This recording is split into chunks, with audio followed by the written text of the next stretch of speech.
Hasanatul abrar, sayyiatul muqarrabin. Hasanatul abrar, perbuatan baik yang dilakukan oleh golongan orang-orang yang levelnya itu abrar.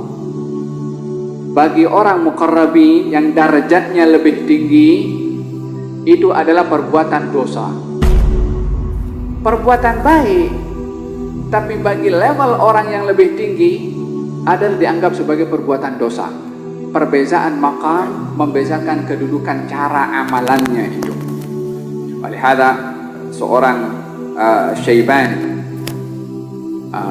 Ar-Ra'i, seorang yang hidup di zaman Al-Imam Syafi'i, ditanya tentang 3 soalan, 2 ke 3 soalan. Yang pertama ditanya soalan, apa hukum orang yang dia lupa di dalam salatnya 3 atau 4? Apa patut dibuat? Yang tanya ini dia nak tes, nak uji sejauh mana kepandaian Syaiban Ar-Ra'i. Maka Syaiban Ar-Ra'i menjawab, kamu nak saya jawab ikut madhab kamu atau madhab saya? Kata si penanya itu pelik juga. Ada 2 madhab ke dalam hal ini? Kita tak selalunya orang lupa 3, 4 sudah tahu jawabannya cukup jelas. Tapi ini dibagi tahu ada 2 madhab. Kata si penanya pun cerdik juga. Dia bagi tahu 2 madhab. Madhab kamu dan madhab saya. Dibagi tahu dalam madhab kamu, kata Syaiban Ar-Ra'i mengatakan, dalam madhab kamu orang yang lupa dalam rakaat 3 atau 4, maka dia meyakini yang sikit tambah lagi 1 rakaat, lepas itu sujud sahwi.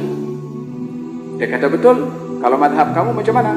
Kalau dalam madhab saya orang ini kena mesti disebat.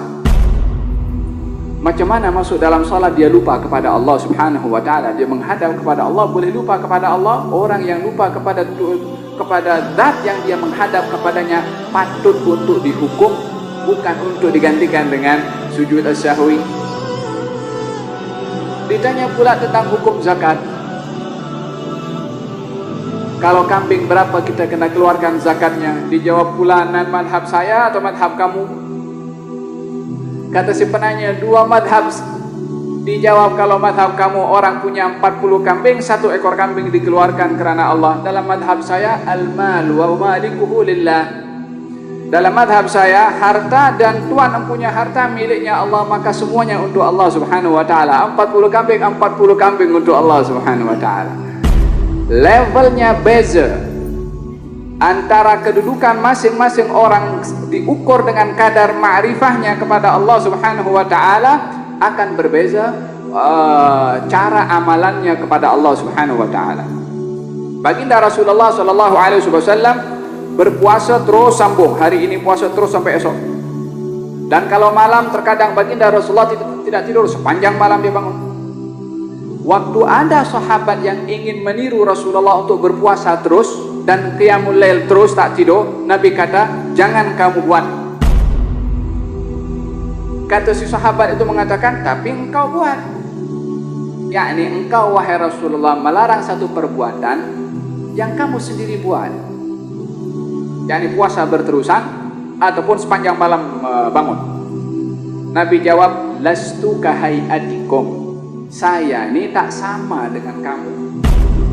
Levelnya saya tak sama dengan kamu. Innama abidu inda rabbi yut'imuni wa yasqin. Sesungguhnya saya ini setiap malam berada bersama dengan Allah, Allah bagi saya makan dan minum.